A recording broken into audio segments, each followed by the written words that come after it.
Boom! My hollow logs filled with gunpowder exploded as HOA President Brenda Hartwell kept stealing my firewood for the fourth time this month. For weeks, this entitled real estate agent had been raiding my woodpile while I recovered from surgery. $1,800 worth of seasoned oak, stolen piece by piece like I wouldn't notice. She thought a grieving veteran was an easy target. Fatal mistake, Brenda.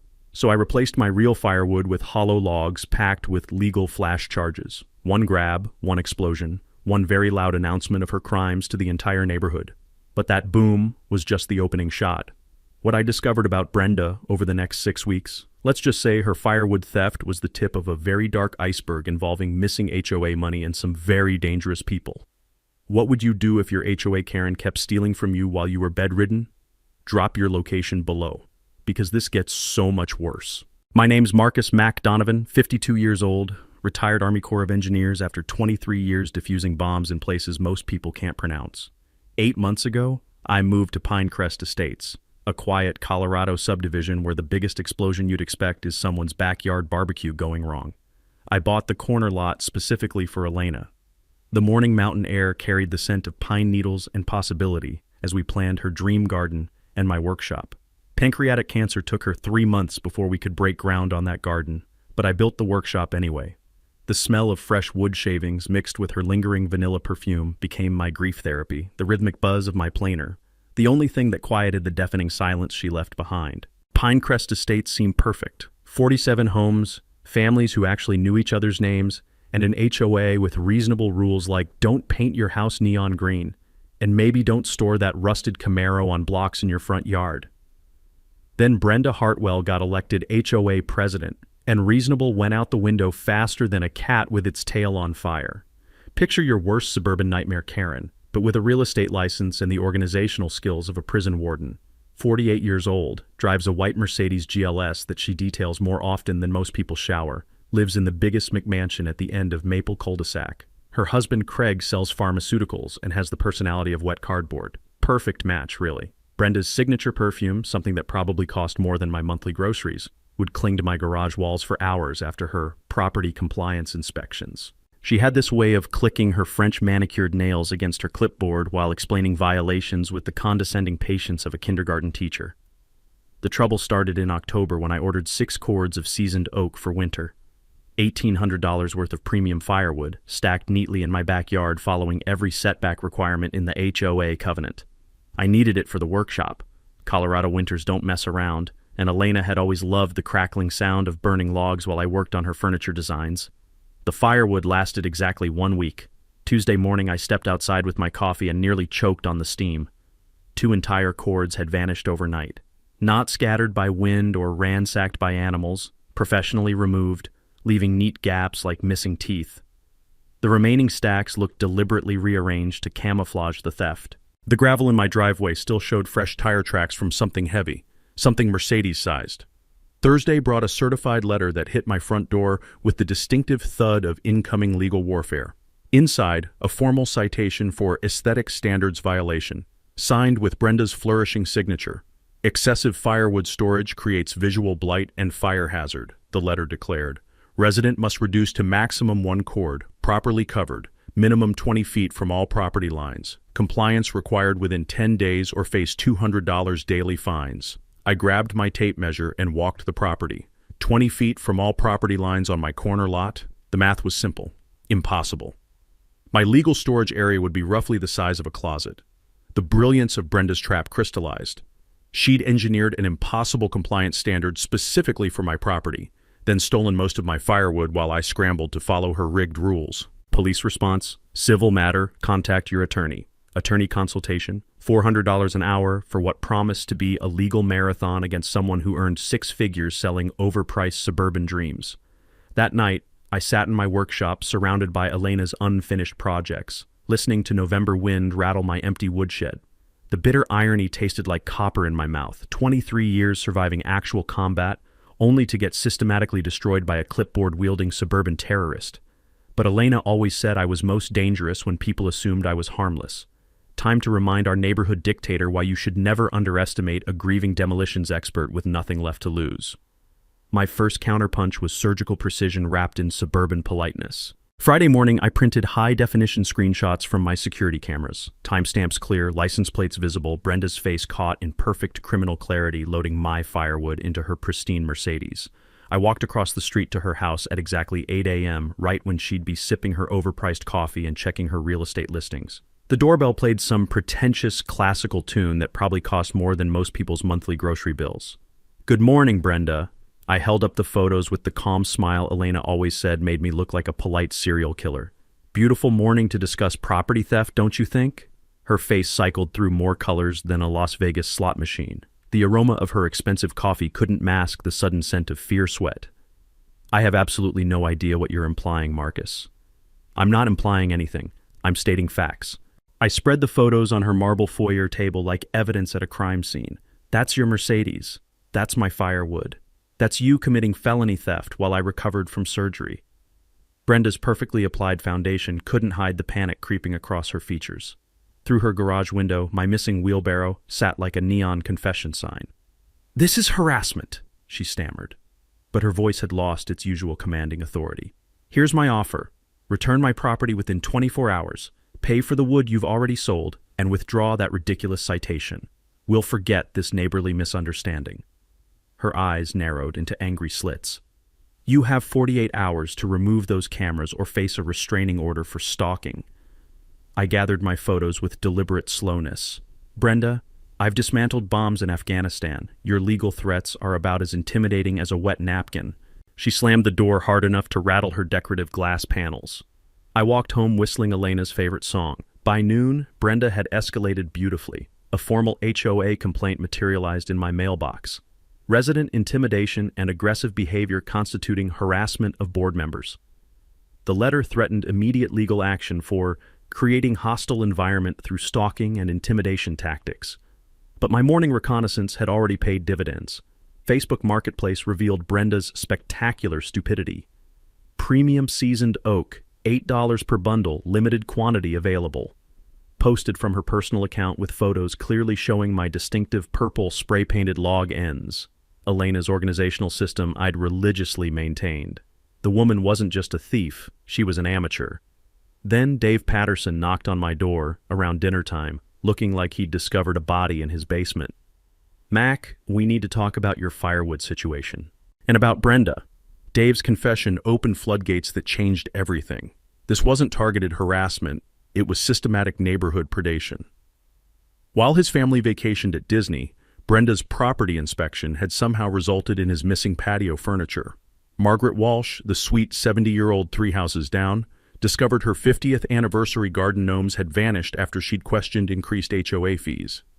She told Margaret the gnomes violated tasteful decoration standards, Dave explained, his electrician's hands clenched into fists. "Those gnomes were hand-painted in Germany." Margaret cried for 3 days. The tactical picture crystallized like a military intelligence briefing. Brenda wasn't running personal vendettas. She was operating a calculated theft ring using HOA authority as legal cover. Target vulnerable residents, create impossible compliance scenarios, profit from the chaos while maintaining plausible deniability. I remembered something from my Army intelligence training. Criminals always escalate when confronted. They can't help themselves. Brenda's restraining order threat wasn't defensive posturing, it was offensive positioning for her next attack. "Dave, how many other neighbors has she hit?" "At least 6 that I know of. Tools, decorations, outdoor furniture, always during compliance inspections when people aren't home."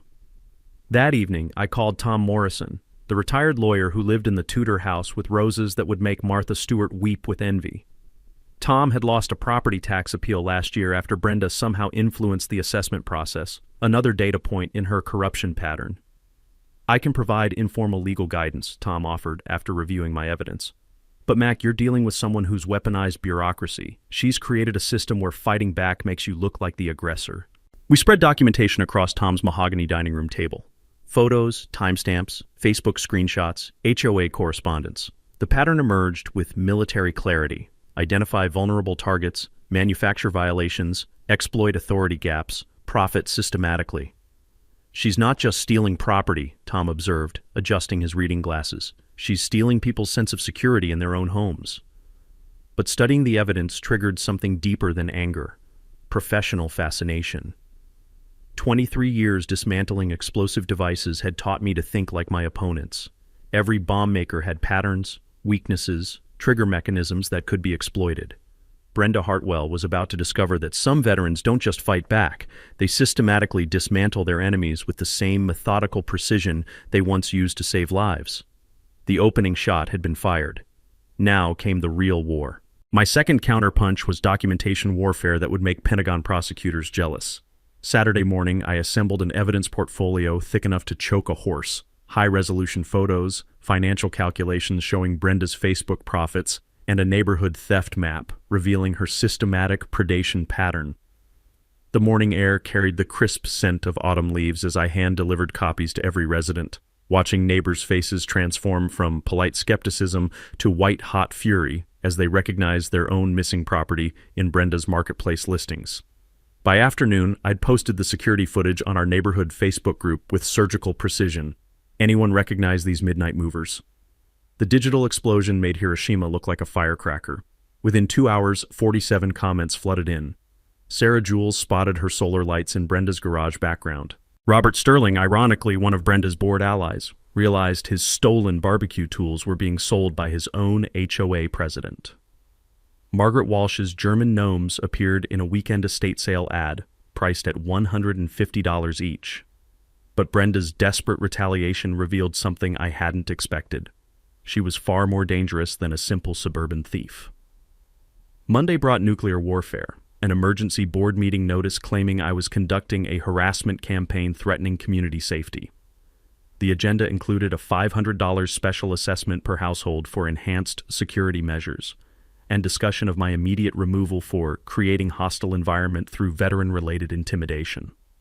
The smell of panic and expensive perfume lingered in the community center as Brenda presented her case to a packed room. She'd transformed herself from caught criminal into concerned community leader, complete with crocodile tears about feeling unsafe in her own neighborhood. Marcus Donovan has military training in explosive devices, she announced, her voice trembling with practiced fear. He's been photographing our homes, studying our schedules, making threats about his particular set of skills. How long before his PTSD episodes escalate to violence? The room went silent except for the hum of fluorescent lights and my blood pressure spiking into dangerous territory. But then Dave Patterson stood up, his electrician's voice cutting through Brenda's performance like a wire stripper.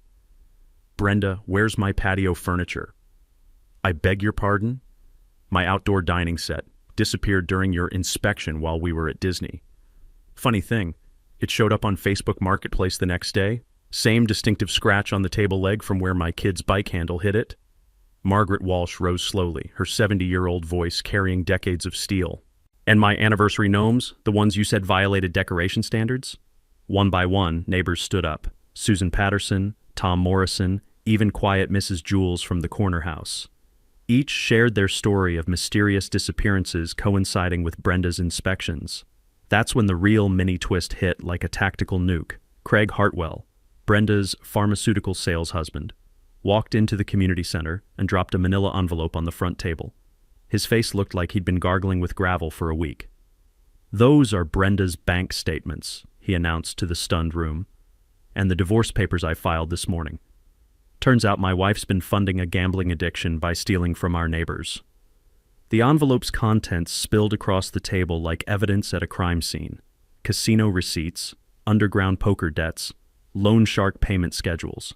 Brenda's theft operation wasn't feeding suburban greed. It was feeding a $180,000 gambling addiction that had spiraled completely out of control. Suddenly, everything made sense. The systematic targeting, the professional removal techniques, the desperate escalation when confronted. Brenda wasn't a power-hungry HOA dictator. She was a desperate addict feeding dangerous creditors who'd probably break her legs if payments stopped. From my Army intelligence days, I remembered something crucial about compromised individuals. They become exponentially more dangerous when their survival depends on maintaining their lies. Cornered addicts don't surrender. They lash out with increasing desperation until someone gets seriously hurt. The room erupted in chaos as neighbors processed the revelation. Brenda stood frozen like a deer in headlights, her carefully constructed victim narrative collapsing around her designer shoes. But I noticed something that made my tactical instincts scream warnings. Brenda's purse was open, and inside I glimpsed what looked suspiciously like a small recording device. She'd been documenting this entire confrontation, probably planning to edit the footage into evidence of my threatening behavior for police reports. This wasn't desperate defense. It was calculated offense, setting up her next attack while playing the victim card. As neighbors demanded answers and Craig detailed the extent of her debts, I realized Brenda had just revealed the true scope of danger we were all facing. Gambling addicts with $180,000 debts to dangerous people don't just steal garden gnomes. They do whatever it takes to survive, and that included destroying anyone who threatened their operations. Elena always said the most dangerous enemies were the ones with nothing left to lose. Looking at Brenda's cornered desperation, I finally understood what kind of war I was really fighting.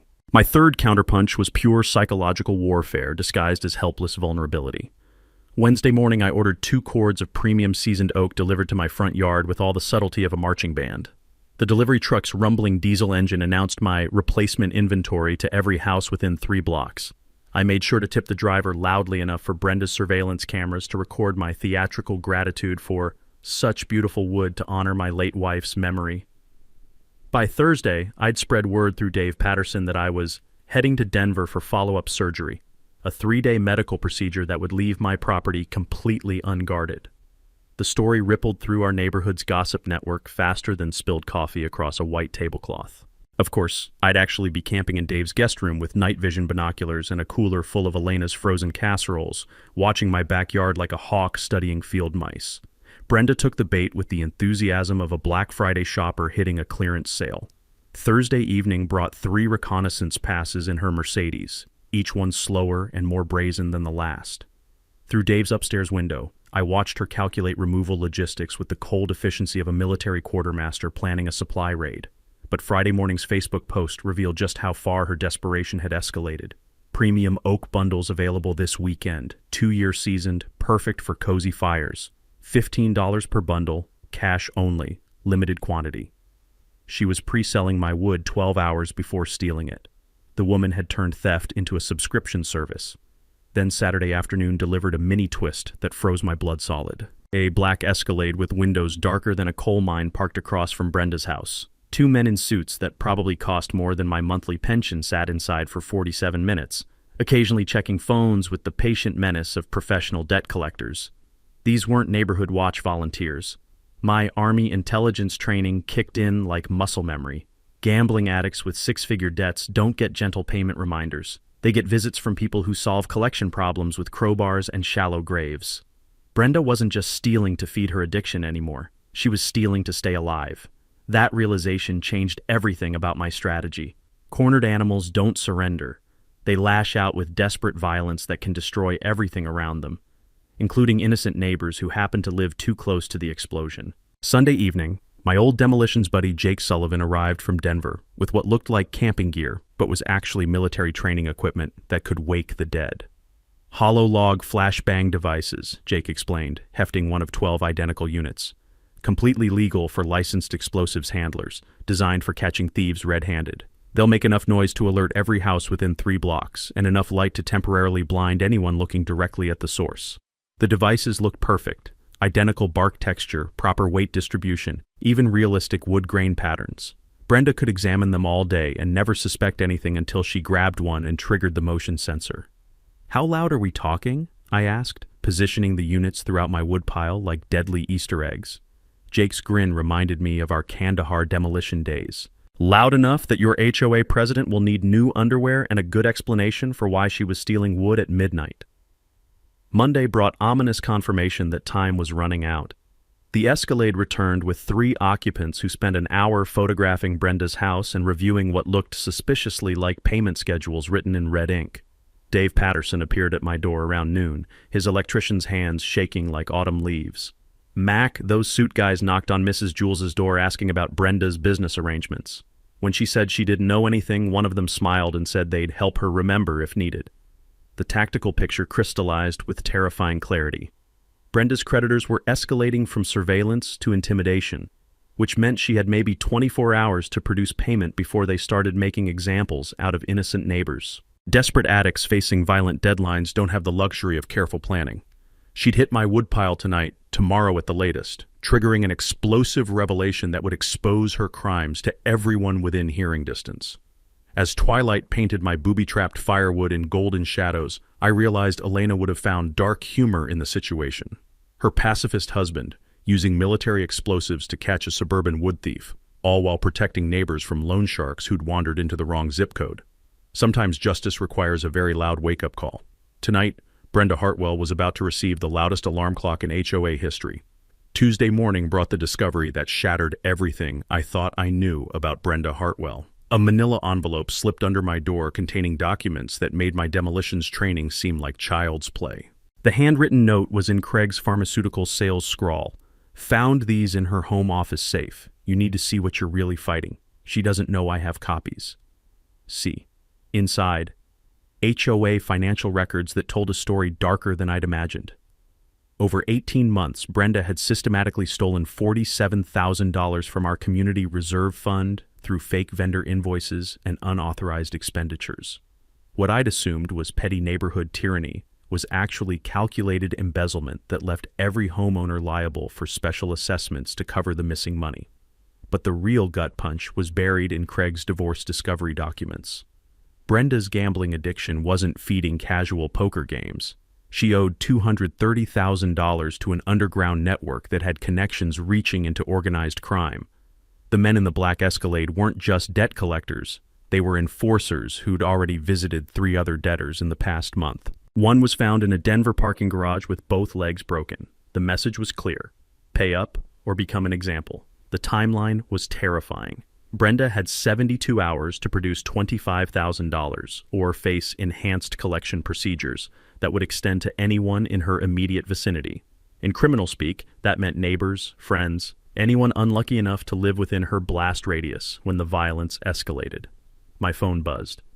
Meet me at the Starbucks on Maple. Come alone. Craig. 20 minutes later, I sat across from a man who looked like he'd been living in a bunker for weeks. Craig's professional polish had cracked, revealing raw terror that made my military PTSD look like mild anxiety. She doesn't know I copied these, he whispered, sliding another folder across the sticky table. Or that I've already filed for divorce and witness protection through the state program. The folder contained photographs that explained Craig's haunted expression. Surveillance shots of their house taken with telephoto lenses. Pictures of Brenda's Mercedes with slashed tires and a note left on the windshield. Evidence that her creditors had escalated from phone calls to physical intimidation. How bad is it, really? Craig's hands shook as he sipped his coffee. They broke into our house last week while she was at her book club. Didn't steal anything, just left evidence they'd been there. Moved furniture. Went through her closet. Left the front door unlocked so she'd know they'd been inside. The psychological warfare was textbook intimidation, the kind of pressure that makes rational people do increasingly desperate things. That's why she's been stealing from everyone, Craig continued. The firewood, the garden decorations, even Mrs. Jules's solar lights. She's liquidating anything valuable enough to make payments and buy more time. But Craig's final revelation changed everything about tomorrow night's plan. She knows about your replacement firewood, Mac. She's been watching your house with binoculars, planning to steal it tomorrow night to make her next payment. But she also knows you're some kind of military expert, so she's bringing backup. What kind of backup? Her creditors offered to help with the theft in exchange for a larger payment. 3 men with criminal records, planning to hit your house at midnight when the neighborhood's asleep. They think you're just some harmless veteran with expensive wood. The manila envelope contained one final document that made my stomach drop. Architectural plans of my house, complete with entry points and security camera locations. Brenda hadn't just escalated to organized crime. She'd invited dangerous criminals into our quiet neighborhood to help rob the one person trying to stop her. Tomorrow night wasn't going to be a simple theft caught on camera. It was going to be an armed confrontation that could destroy everything Elena and I had built in Pinecrest Estates. Tom Morrison's basement transformed into mission control faster than you could say HOA corruption. His mahogany conference table, which had probably hosted decades of boring legal consultations, now displayed our neighborhood like a military operation, complete with property maps, financial evidence, and enough documentation to convict a congressman. "Gentleman and lady," Tom announced to our assembled team, adjusting his reading glasses with the gravitas of a Supreme Court justice. "We're not just catching a firewood thief anymore. We're protecting 46 families from financial ruin and potential violence. The smell of Tom's wife's famous apple cinnamon candles mixed oddly with the tension as we planned our suburban sting operation. Dave Patterson spread my property blueprints across the table like a general planning D-Day. If Brenda's bringing criminal backup for a midnight heist, we need to control every variable. Sightlines, lighting, escape routes, witness positioning. Susan Patterson had calculated the community financial impact with accounting precision that would make the IRS weep with joy. Brenda's embezzlement means every homeowner faces a $1,200 special assessment to cover the missing reserve fund. For elderly residents like Margaret Walsh, that's choosing between medication and mortgage payments. The scope hit us like a cold slap of Rocky Mountain air. This wasn't about my stolen wood anymore. It was about protecting neighbors from becoming collateral damage in Brenda's criminal spiral. Jake Sullivan opened his equipment case with the reverence of a chef unveiling his best knives.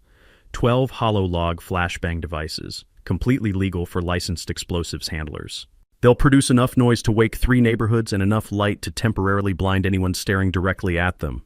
From my concealed carry research years ago, I remembered something that made our entire plan legally bulletproof. Colorado Revised Statute 184401 allows private citizens to detain anyone caught committing a felony, provided they witness the crime directly and use minimum necessary force. Here's your knowledge nugget, I announced, feeling like a suburban professor teaching criminal justice 101. Theft over $2,000 automatically qualifies as felony in Colorado. Once Brenda grabs my wood, we have legal authority to detain her until police arrive. Tom nodded like I'd just solved quantum physics. The key is proper documentation and restraint. We're not vigilantes. We're concerned citizens exercising legal rights to protect our community. Our strategy crystallized into phases that would make Elena proud of my organizational skills. Susan would coordinate neighbor safety, ensuring families stayed indoors during our midnight fireworks show while having emergency contacts ready. Her accountant brain made her perfect for explaining complex embezzlement evidence in terms everyone could understand without needing law degrees. Dave would handle our technical infrastructure, backup lighting around my property, redundant power systems for recording equipment, and communication networks that would make NASA jealous. Tom would manage legal coordination, citizens' arrest paperwork, police response protocols, and evidence cataloging that would survive the most aggressive defense attorney cross-examination. Jake would oversee tactical elements, device placement, timing coordination, and safety protocols, ensuring our spectacular demonstration remained completely harmless while maximizing neighborhood wake-up potential. My job was quarterback, monitoring everything, calling plays at optimal moments, and ensuring everyone's safety while delivering maximum justice with minimum collateral damage. The hollow log devices scattered throughout my woodpile looked so realistic that I almost grabbed one myself during final positioning. Jake's craftsmanship would fool professional thieves, let alone desperate suburban criminals operating under deadline pressure. Each device produces sound equivalent to standing next to a jet engine during takeoff, Jake explained, testing remote systems with the enthusiasm of a kid with new fireworks. 0 physical damage, but guaranteed to announce theft activities to everyone within hearing distance. We rehearsed scenarios until timing became second nature. Solo Brenda theft. Single device activation plus immediate police contact. Criminal backup situation. Wait for full commitment, then illuminate the entire neighborhood like New Year's Eve in Times Square. The psychological warfare aspect appealed to my Army intelligence background. Criminals facing spectacular public humiliation often confess everything to minimize their embarrassment. Brenda's gambling debts and embezzlement history would likely pour out in front of responding officers, awakened neighbors, and anyone armed with smartphone cameras. As Wednesday evening approached, our team dispersed to battle stations. Tom positioned in his study with legal documents and emergency contact numbers. Dave and Susan coordinating neighborhood watch from their perfect upstairs vantage point. Jake monitoring technical systems from my garage like NASA ground control. Me in Dave's guest room with remote detonation controls and direct sightlines to my booby-trapped backyard buffet. The autumn air carried hints of winter's approach as we watched Brenda's house through night vision equipment that made suburban surveillance feel like international espionage. Her garage showed movement suggesting final preparations for tonight's criminal enterprise. Elena's wedding ring pressed against my chest, warm from body heat and heavy with memory. "Help me protect our neighbors without becoming the monster," I whispered to her spirit. At 11:45 p.m., headlights appeared in Brenda's driveway. Showtime, 11:47 p.m. 3 men climbed out of the black SUV like they were reporting for work at Crime Incorporated. Through Dave's guest room window, I watched them examine my property with the casual efficiency of contractors estimating a renovation job, except their tools included bolt cutters and what looked suspiciously like police-grade surveillance equipment. The smell of Dave's leftover pizza mixed with my nervous sweat as we realized Brenda had upgraded from desperate amateur to middle management in somebody's criminal enterprise. "Holy shit, Mac," Dave whispered, nearly dropping his binoculars. The tall one just pulled a tablet from his bag. "He's photographing every house on our street like he's conducting a real estate survey from hell." My stomach dropped faster than a lead balloon. These weren't random muscle hired for a one-time theft. They were professional burglars conducting advanced reconnaissance for systematic neighborhood exploitation. Through my scope, I watched Brenda emerge from her garage transformed into someone I barely recognized. Gone was the entitled HOA princess who'd terrorized us with clipboard authority. This version moved with the jerky paranoia of a hunted animal whose survival depended on criminal success. "She looks like she hasn't slept in weeks," I observed, noting the way her hands shook while handling what appeared to be a police scanner. Whatever her creditors threatened, it scared her into becoming someone completely different. But the real mini-twist arrived when the lead criminal made a discovery that changed our entire game plan. "Movement at your front door," Dave hissed, pointing toward my house with the enthusiasm of someone spotting a rattlesnake in his garden. Through night vision, I watched one of Brenda's accomplices examine my security cameras with systematic thoroughness that made my Army intelligence training seem amateur. He produced a small electronic device and began methodically disabling my recording equipment. "They're jamming our cameras," I realized with growing dread. Someone taught them how to neutralize standard surveillance systems. Jake's voice crackled through our communication headsets like a radio announcer delivering apocalyptic news. "Confirmed signal interference on conventional recording equipment. But here's the beautiful part. They're jamming commercial frequencies, while our military-grade devices operate on completely different channels." The tactical picture shifted like a magician revealing the trick behind his best illusion. Brenda's criminal allies had come prepared for sophisticated resistance, which meant they'd researched my background and expected military-level security measures. But their electronic warfare preparation revealed a fatal blind spot. They were focused on disabling evidence collection rather than detecting explosive surprises. Professional burglars expect cameras and alarms, not hollow logs packed with flash charges that could wake the dead. "Mac," Susan's voice whispered through our communication system with the urgency of someone reporting a house fire. Margaret Walsh called from her bedroom window. "One of those men has been photographing door locks and testing windows on every house on our block." The scope expanded beyond tonight's theft into something that made my blood turn to ice water. They weren't just stealing my firewood. They were mapping our entire neighborhood for future criminal operations, using Brenda's HOA knowledge as inside intelligence for systematic burglary campaigns. Elderly residents living alone, expensive outdoor equipment, security system weaknesses, daily routine patterns. They were building a criminal database that could result in months of break-ins affecting every family we'd sworn to protect. "Dave, this isn't about my wood anymore," I whispered with the dawning horror of someone realizing they'd stumbled into something much bigger than expected. "They're planning to turn our entire neighborhood into their personal ATM machine." Through our scopes, we watched the lead criminal note outdoor lighting patterns, catalog security camera blind spots, and even test gate latches on houses whose owners slept peacefully, unaware that their homes were being evaluated for future invasion. But their thoroughness created an unexpected advantage. While they focused on mapping neighborhood vulnerabilities with the dedication of suburban cartographers, they remained completely oblivious to the explosive welcoming committee waiting in my carefully arranged woodpile. The irony would have made Elena laugh. Professional criminals defeated by their own professionalism, so focused on sophisticated security systems that they missed the old-fashioned booby trap hiding in plain sight. "All teams prepare for fireworks," I announced through our communication network, my finger hovering over remote detonation controls like a pianist preparing for the performance of his lifetime. "They're approaching the backyard buffet."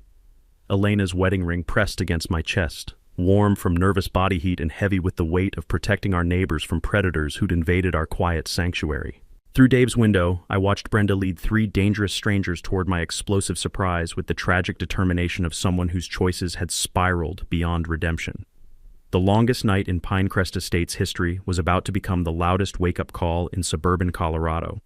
Time to remind career criminals why they should never underestimate retired Army engineers with nothing left to lose. 12:03 a.m. Brenda's criminal crew descended on my backyard like vultures at a roadkill buffet. The lead thief examined my woodpile with professional interest while his partners positioned themselves as lookouts, their coordination suggesting this wasn't their first neighborhood shopping spree. The November air bit through Dave's guest room window, carrying the metallic scent of approaching snow and the faint diesel exhaust from their idling SUV. My remote detonator felt like a loaded gun in my sweaty palm. "Jesus, Mac, they brought a fucking dolly," Dave whispered with the incredulous tone of someone watching professional movers rob his neighbor. "They're planning to clean out your entire stack in one trip." Through night vision, I counted my 12 explosive Easter eggs scattered throughout the woodpile like landmines at a picnic.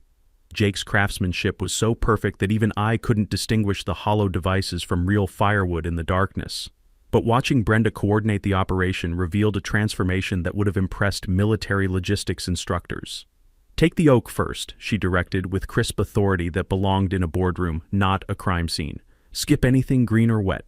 We need premium wood that sells fast on Marketplace." The woman who'd terrorized neighbors with clipboard citations was now managing felony theft with the efficiency of a warehouse supervisor. Desperation had provided an education no suburban experience could match. "All devices armed," Jake's voice crackled through our headsets like NASA announcing rocket launch readiness. "Motion sensors active, remote backup standing by. When they grabbed those logs, we're lighting up Colorado." But the mini-twist nearly gave me a heart attack when Brenda's lead accomplice became suspicious. "Hold up," the tall criminal announced, crouching beside my woodpile with the careful attention of a bomb disposal expert examining suspicious packages. "Something feels wrong about these logs." My stomach dropped into my boots as I watched him test one of Jake's hollow devices, rotating it like a detective studying evidence. Professional thieves develop survival instincts about normal versus modified objects, and our deception was facing its first real-world examination. "Weight's off," he continued, tapping the bark surface with his knuckles. "This one sounds hollow as a campaign promise." Dave's guest room fell silent except for 4 people simultaneously holding their breath. If they discovered our explosive surprise before springing the trap, we'd face armed criminals who'd consider our deception an act of war. But Brenda's gambling deadline created unexpected salvation. "I don't care if they sound like church bells," she hissed with desperation that carried across the frozen yard. "My payment's due in 16 hours or we're all fish food. Load the damn wood before I shoot you myself." Her creditor pressure trumped professional caution, forcing the crew to proceed despite suspicions. Addiction had become our tactical ally, driving Brenda to override security concerns that could have exposed our operation. The tall criminal shrugged and lifted the suspicious log anyway, muttering something about crazy bitches and their deadlines. The motion sensor's tiny red light winked once in the darkness. "Contact," Susan whispered through our communication system with Super Bowl play-by-play intensity.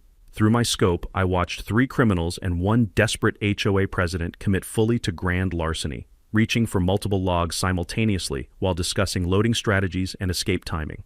The perfect moment crystallized like mountain ice: maximum exposure, complete documentation, optimal neighborhood wake-up potential. But just as my finger moved toward the detonator trigger, an unexpected sound froze everyone in place, police sirens growing louder, approaching from the direction of Maple Street. "Shit!" Brenda's panicked voice carried clearly through the night air. "Someone called the cops!" The criminal crew abandoned my woodpile faster than tourists fleeing a rattlesnake convention, grabbing their equipment and sprinting toward their SUV with the desperate speed of cockroaches when kitchen lights suddenly illuminate their midnight party. "Wait!" I called into our communication system, watching our carefully planned confrontation dissolve into chaos. "Those aren't real police sirens." Tom Morrison's voice crackled through our headsets with barely contained laughter. "Sorry, folks." Margaret Walsh got nervous and activated her home security system's panic button. The alarm company's automated response includes police siren sounds to scare off intruders. The irony was so perfect that Elena would have laughed until she cried. Our elaborate military operation to catch thieves had been accidentally triggered by a 70-year-old woman's nervous finger and a home security system designed to sound exactly like what we needed. Brenda's crew had fled empty-handed, leaving behind only tire tracks and the smell of burned rubber from their panicked escape. But through Dave's window, I watched Brenda herself standing alone in my backyard, staring at the woodpile she'd been seconds away from stealing, her face a mask of desperate fury and crushing defeat. The game wasn't over. It was just entering sudden death overtime. 12:17 a.m. Brenda stood alone in my backyard like a woman facing her own execution, staring at the woodpile that represented her last chance to avoid loan shark retribution. The false alarm sirens had faded, leaving only November wind and the sound of her desperate breathing. Through Dave's window, I watched her make the decision that would trigger the most spectacular neighborhood awakening in suburban history. She grabbed one of my hollow logs. Boom!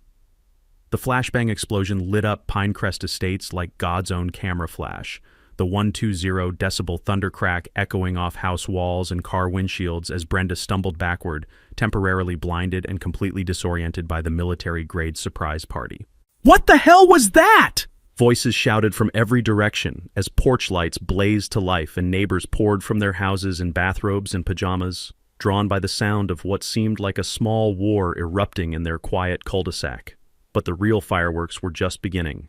3 police cruisers screamed onto Maple Street with red and blue lights painting our neighborhood in law enforcement colors, responding to multiple 911 calls about explosions and possible terrorist activity that had flooded the emergency dispatch center.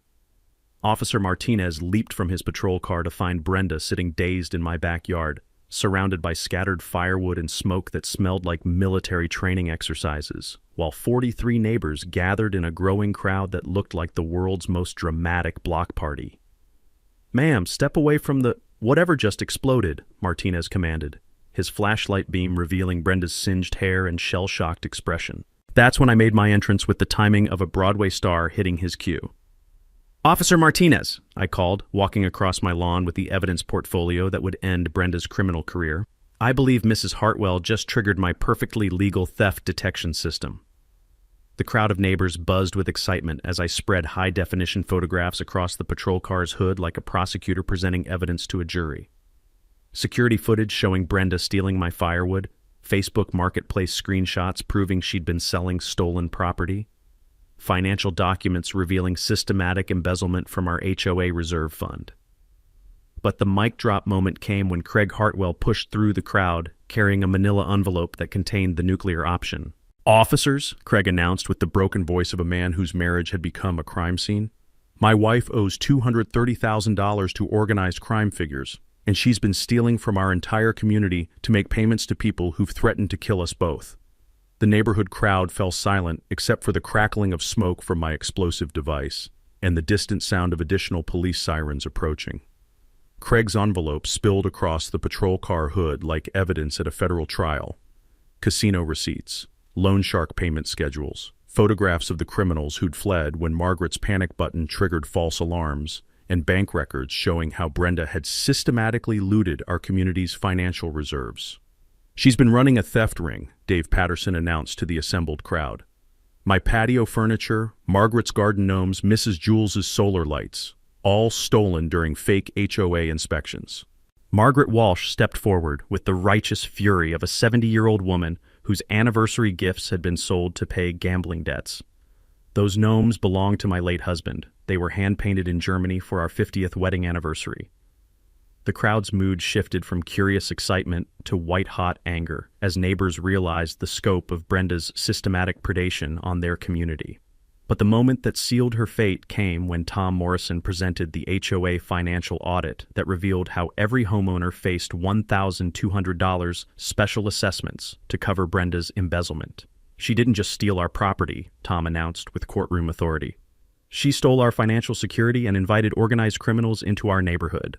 As backup units arrived and crime scene investigators began documenting evidence, I watched Brenda's transformation from neighborhood dictator to broken criminal play out under the harsh glare of police spotlights and smartphone cameras.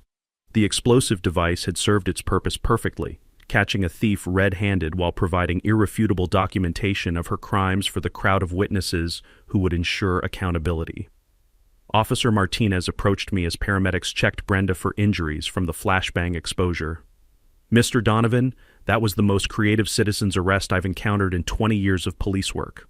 I looked across our gathering of neighbors, people who'd been terrorized, stolen from, and financially exploited by someone they'd trusted with community leadership, and realized Elena would have been proud of how we'd chosen justice over vengeance. "Officer," I replied with the satisfied smile of someone who'd protected his community while honoring his wife's memory, Sometimes the best way to catch a thief is to let them announce their own crimes. The hollow logs had delivered exactly the explosive justice our neighborhood needed. 6 weeks later, Pinecrest Estates had transformed from a community under siege into something Elena would have treasured. Neighbors who actually knew each other's names and wouldn't hesitate to share a beer while discussing property line disputes like civilized human beings. Brenda pled guilty to felony theft, embezzlement, and racketeering charges, receiving 18 months probation, 800 hours of community service, and a restitution order totaling $52,000. Her real estate license disappeared faster than donuts at a police station, and Craig's divorce proceedings had relocated him to witness protection in another state, presumably somewhere that gambling debts and explosive neighbors weren't daily concerns. The most satisfying irony? Brenda's community service involved maintaining the Elena Donovan Memorial Garden we'd established in our neighborhood common area, complete with hand-painted German gnomes donated by Margaret Walsh, and solar lighting that Mrs. Jules had insisted on contributing. Every Saturday morning I watched Brenda tend Elena's memorial flowers with the careful attention of someone who'd learned that community service meant actually serving the community she'd tried to systematically loot. My election as HOA president was unanimous, the first time in Pinecrest Estates history that all 46 residents agreed on anything more controversial than snow removal schedules. Our new bylaws mandated monthly financial transparency reports, annual independent audits, and a rotating oversight committee that would make future embezzlement schemes about as feasible as selling ice to Eskimos. Dave Patterson became my unofficial deputy, applying his electrical expertise to community projects with the same precision he'd used during our neighborhood sting operation. Susan's accounting background made her our permanent treasurer, tracking every penny with forensic dedication that would impress IRS investigators. The Elena Fund Scholarship Program had exceeded expectations, funded through speaking fees from my story appearing in Military Times, Veterans Today, and surprisingly Better Homes and Gardens, who'd apparently decided that explosive home security represented cutting-edge suburban defense strategies.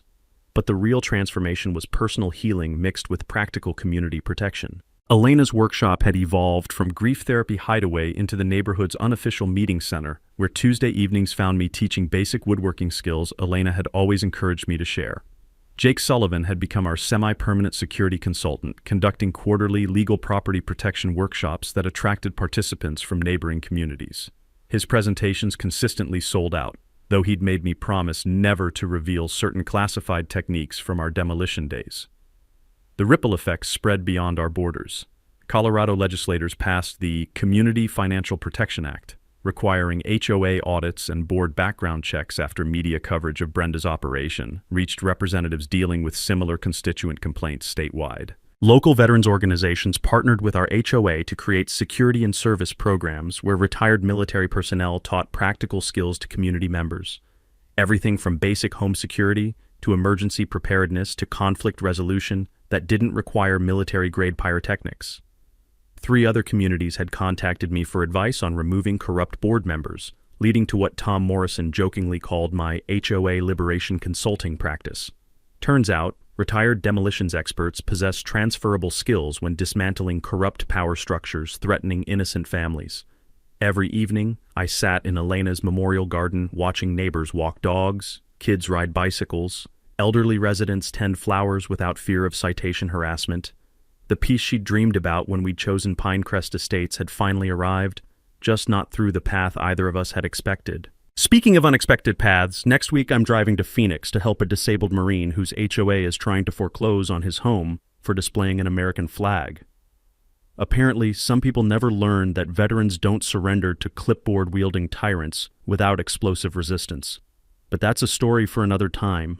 The smell of Elena's memorial roses mingles with mountain air as I finish this account, her wedding ring still warm against my chest, reminding me that the best way to honor love is protecting others from predators who mistake community kindness for exploitable weakness.